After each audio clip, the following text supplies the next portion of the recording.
Ancient Chinese believed that every human being possesses 10 souls.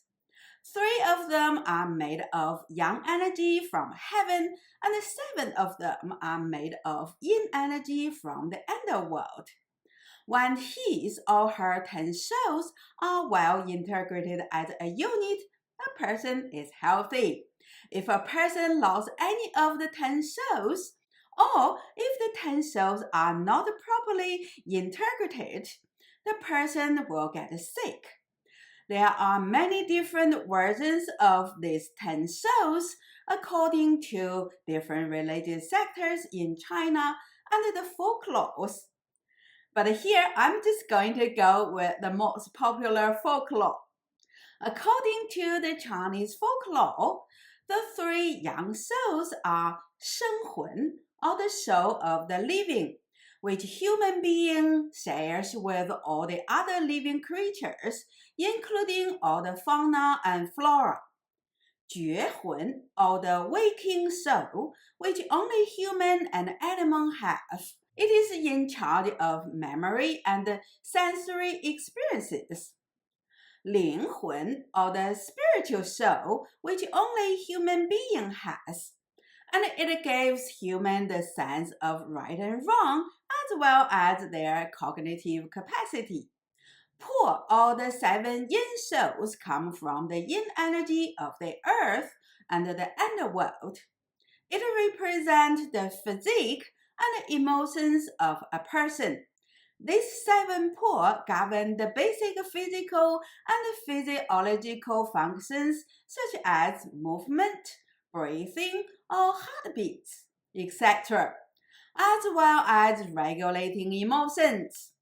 The concept of po is articulated in more detail in medical texts.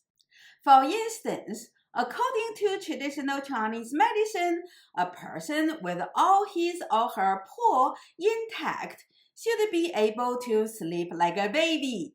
People with damaged po would not be able to regulate their emotions effectively and might be prone to emotional outbursts such as anger control issues, depressions, or could not control their desires, etc.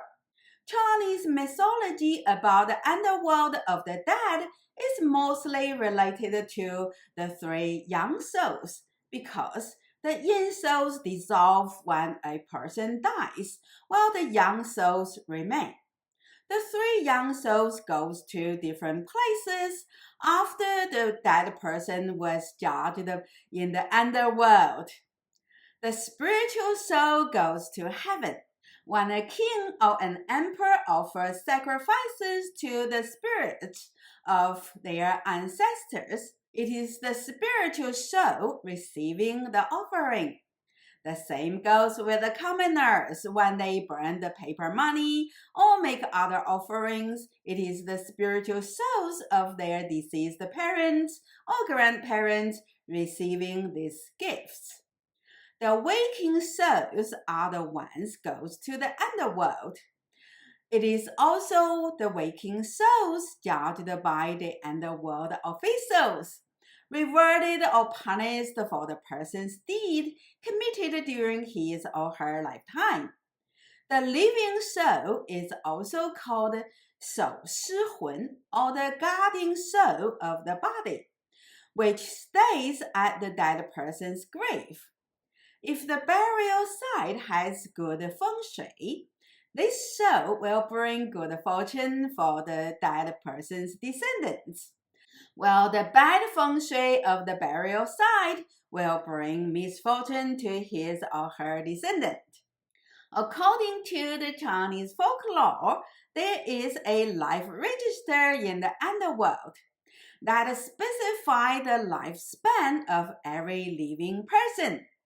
Once a person reached his or her allocated lifespan, note, this is not the natural lifespan. It is the period a person is allocated in the living world. Once a person reached his or her allocated lifespan, a pair of Grim Reaper are sent to collect the person. This pair is called 黑白无常. They would check with the local god or the city god to make sure they have got the right person. Sometimes they took the wrong person, and there is a lot of funny stories about what happens when they made such mistakes. I'm Dr. Gao, a philosopher obsessed with poetry. I make videos about the classical Chinese poetry, philosophies, and traditional Chinese medicine. Please click the like button and subscribe my channel. Your support is very important to me. I need small donation to my channel. It's much appreciated so that I can dedicate my time and energy to make better videos for you. I also offer one-to-one online lessons on these subjects. So, if you would like to have personally tailored lessons on these subjects or read a classical Chinese text with me, please contact me. Here's my email address. Thanks for watching my video. I'll see you next time.